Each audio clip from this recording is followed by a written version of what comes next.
brain fog, fatigue, and memory loss.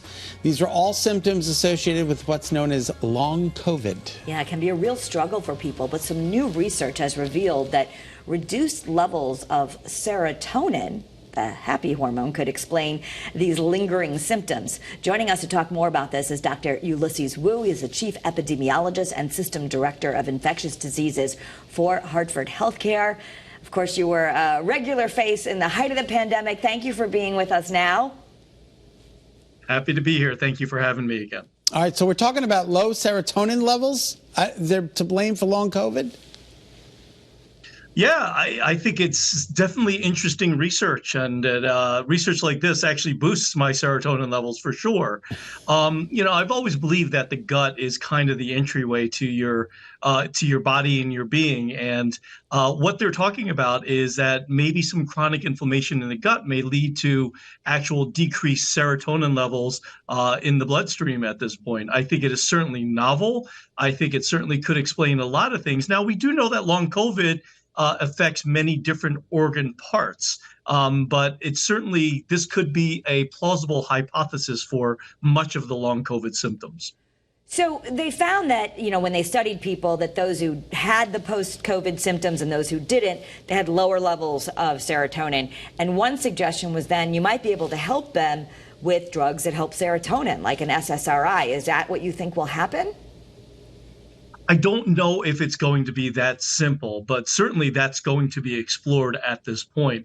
I think SSRIs, what would be interesting would be to look at those who may be experiencing long COVID and actually have already been on SSRIs and see if there's actually a connection there as well. So I think there's still a lot to be researched, but I would suspect that is a natural path that they would go down. Now, stupid me, Doc, I thought that serotonin was created in the brain, but it's not. It's actually created in the gut, and if you don't have good gut health, then you're kind of, you're not doing too good.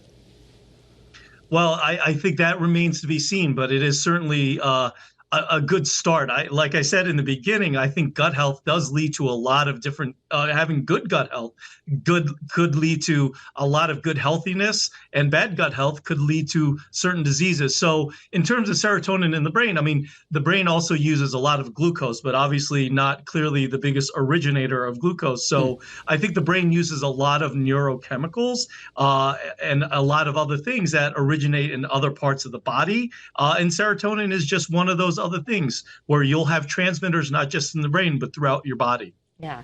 And so, but people will say, why does it matter? My stomach. I mean, really, we're a whole being. So this idea of a COVID messing up our gut, or other viruses which have done the same thing, although they noticed that in this study anyway, that the people with COVID had more of an effect on their serotonin. So the idea is that we definitely want our guts to be healthy if you want to feel happy.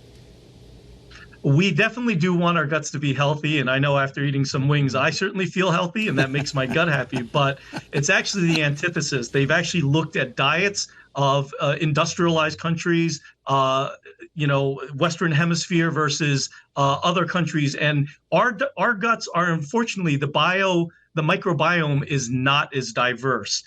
From my field alone, you live with about 60 to 100 trillion bacteria in and on your body at any given moment. And believe it or not, the majority of it, well, I shouldn't say the majority of it, but a large part of it resides in your gut. So this is actually very important for not just long COVID, but other research opportunities down the road. Are there natural ways to get more serotonin in the body? Oh, that's a good question. I wish I was a serotonin expert. I think improving your gut health could certainly lead to that. But yes, there are other ways certainly that you can improve your serotonin levels. I'm just not one of those experts that probably could provide that for you at this point. Well, we're going to talk more about it on CURES, but I will say there's other episodes of that with Dr. Sag and Dr. Morrison about the importance of eating and exercising and getting our serotonin levels up. So we'll talk about that. We'll also talk about this new study and maybe some solutions or whatever's coming out on your end that we can help people with long COVID. So this is going to be a great episode to listen to on CURES. So thank you so much, Dr. Wu, and we'll join you on the podcast for a deeper dive. Thank you for having me. And you used the word antithesis. Mr. Candy and my 10th grade English teacher would be very happy. I'm making their serotonin levels go up as well. So Thank you. God bless, Kara. Excuse me. Thank you, Dr. Wu. Wu. take care.